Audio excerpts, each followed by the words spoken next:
Oh, boo-hoo. Let's talk about all the negatives on the Jeep Gladiator. Good afternoon, everybody, and welcome back to RobMotive JT. We're going to talk about the reported negatives about the 2025 Jeep Gladiator. You know, Jeep has gotten a bad rap for a long time, maybe deservedly so, about some of its quality and more so reliability issues, I suppose. So I went out to the web and I did a little search to see what people are saying about the 2025 Jeep Gladiator. Now, let me say, I am an owner. This is my fourth Jeep Gladiator, right? So I kind of have some experience with them. So I thought it would be true to see if we could debunk any of these reported negatives about the Jeep Gladiator. Now, it's not to say that the Jeep Gladiator is perfect, because of course it isn't. It is built by man, and nothing man builds is perfect, right? But it is much improved over what they used to be, I think. So let's dig right in. First of all, powertrain and engine.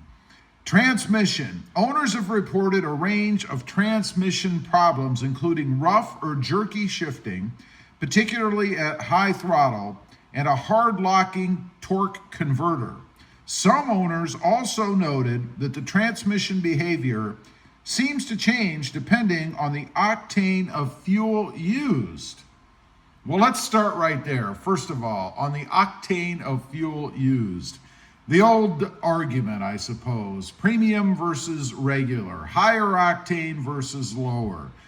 I've tried both over time in my Jeep Gladiators, particularly on the Mojave that I had, because I had a vibrating problem, right? It would sit, and this was in drive, like a stoplight or a stop sign. It would sit and it would kind of, vibrate a little bit. It made no difference. It made no difference in my experience, either getting rid of that or with acceleration, maybe performance. Now, what did take care of that vibrating problem that I had was putting some fuel cleaner in. It's been reported that Jeep uses a very tiny fuel jet or jets in the Gladiator, and they can get clogged with even the minutest particles, right? It seemed to be true for me. When I ran that stuff through for about 2 to 3 months, it smoothed out. It got rid of that vibration, but had nothing to do with octane rating, right? As far as transmission problems, rough or jerky shifting, particularly at high throttle. And I guess I drive at higher throttle because my fuel economy kind of shows that I get not too great. But I haven't experienced any of those kind of problems. I haven't noticed a jerky Jeep Gladiator. I haven't noticed any hard shifting. Nothing really weird about it. This hard locking torque converter, I don't even know what they're talking about there, meaning I haven't experienced anything like that myself. Nothing weird. Matter of fact, I think that this transmission paired with the engine that's in the truck is pretty darn good. It's really pretty seamless. There is one area, though, that I will say I have noticed something a little, I won't say concerning, but just a pet peeve of mine. Downshifting from, say, third to second or even second to first, like a real slow stop. I have been able to feel the truck shift. Now, is that some problem? Does that mean there's something wrong with it? Yeah, I wouldn't say so. It's just kind of the way that the transmission operates. Let's talk about the engine. There are owner concerns about potential engine issues, including dry starts that may lead to camshaft damage. Some owners have found temporary solutions or preventative measures for this issue, such as an aftermarket oil filter adapter. Well, what they're talking about is not enough oil, I guess, in the engine when you start it up. You're starting it dry, if you will. I suppose you would only know that over time. If you measure the longevity or the long-term reliability, I suppose, of the engine, because that's nothing that's going to show up early on, I guess. So I can't really speak to that myself, as I haven't really ever had a Gladiator into its later life, right? I'm talking about maybe 60, 70,000 miles and higher. But nonetheless, people are reporting it. I would be curious to know if any of you out there have actually experienced that in your Jeep Gladiator. Maybe somebody out there who's had one for many, many miles, like pushing 100,000 or more. And what are the symptoms of it if you have? Next up, steering and suspension and steering. Steering was a big problem early on when the Gladiator first came out in 2020. There was too much play in it. They were using, I guess, an aluminum steering box, and it would wear or maybe break, and there were problems. So there was some sort of a TSB or recall issued if yours had that particular problem. You'd bring it in, they would evaluate it, I guess, and then they would put a steel gearbox in, which I certainly hope they've gone to now. I kind of doubt it. I don't know, to be honest. But what it says here, road holding. Some owners report that the truck does not hold the road well, especially on rough surfaces. To me, my interpretation of this means that it's all over the place, right?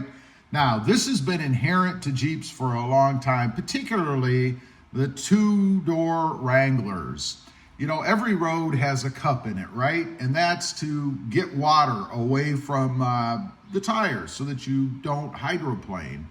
However, I guess the Jeep kind of used to ride that, right? So you would constantly be having to adjust your steering because it would be pushed one way or the other, specifically in the two-wheel or two-door Wranglers, the regular Jeeps. Kind of hard to say. I will say that I have not experienced this in the new Jeep Gladiator, the 2025. And honestly, I never really experienced it in any of the Jeep Gladiators that I've had, nor did I ever have the problem early on back in 2020 with the new Jeep Gladiator when it first came out. So I think it was kind of one of those hit or miss things, not to say that it didn't exist. Obviously there was a problem or Jeep wouldn't have issued anything about it, right? But I've not experienced that. Component issues. There have been reports of steering stabilizers and wheel bearings needing replacement, even on newer models. I am hearing this or seeing some comments about things like this. Again, I have not experienced this myself, but I do see enough chatter out there about it, I guess, that it probably is a valid concern. Other reported problems, noise. I love this one. Some owners have noted road noise, particularly with soft top configuration.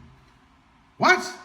It's a Jeep. I mean, look at this thing, first of all, right? It's basically a box on wheels. It has very thin, I guess, to no insulation in it. It's just plastic on the top, or a composite plastic, fiberglass. And when you have a soft top, you aren't going to have any insulation against noise. I think that's a crazy claim. It's a Jeep, for God's sake. Dashboard and electronics. The usability of dashboard features can be challenging for some users. I haven't noticed that either. I think it's really pretty intuitive. Now, of course, we have some people who, I guess, are getting into the Jeep Gladiator that aren't maybe as tech savvy or as used to the new technology. I can see that, and it might take a while for them to learn. There might be a bit of a learning curve, but no issue. Exterior. The paint on the exterior door hinges can chip due to their design, and the windshields can be prone to cracking from small stones. Let's take a look at mine real quick. They're talking about, I guess, the hinges here and chipping around these areas. It shouldn't chip. They do kind of ride sort of on the bolt that's under here so that you can remove the doors. I can see that as being a valid problem. And certainly with the more upright windshield on the Jeep Gladiator, yeah, I can see how that's a problem. And I think that is definitely a concern. However, it's just the nature of the Jeep. There's really not much you can do about it. If you change that, you're going to really change the whole look of the truck. Maintenance. High maintenance costs have been a concern for some owners. Maintenance on anything is high these days. Hourly rates at shops are ridiculous, particularly at the dealerships. If you've ever bought any, I guess, OEM dealer parts or Mopar parts, you know they're very expensive, and that's absolutely true. So what have I actually experienced then? I've mentioned in other videos I had kind of a thump noise when kind of decelerating at low speeds, like maybe something not meshing up properly. I'm not exactly sure. It happened to me twice, 3 times maybe, but it hasn't happened in quite a while since. So I don't know if it's just kind of part of the break-in period or not. Something to be aware of. Fuel economy, it sucks.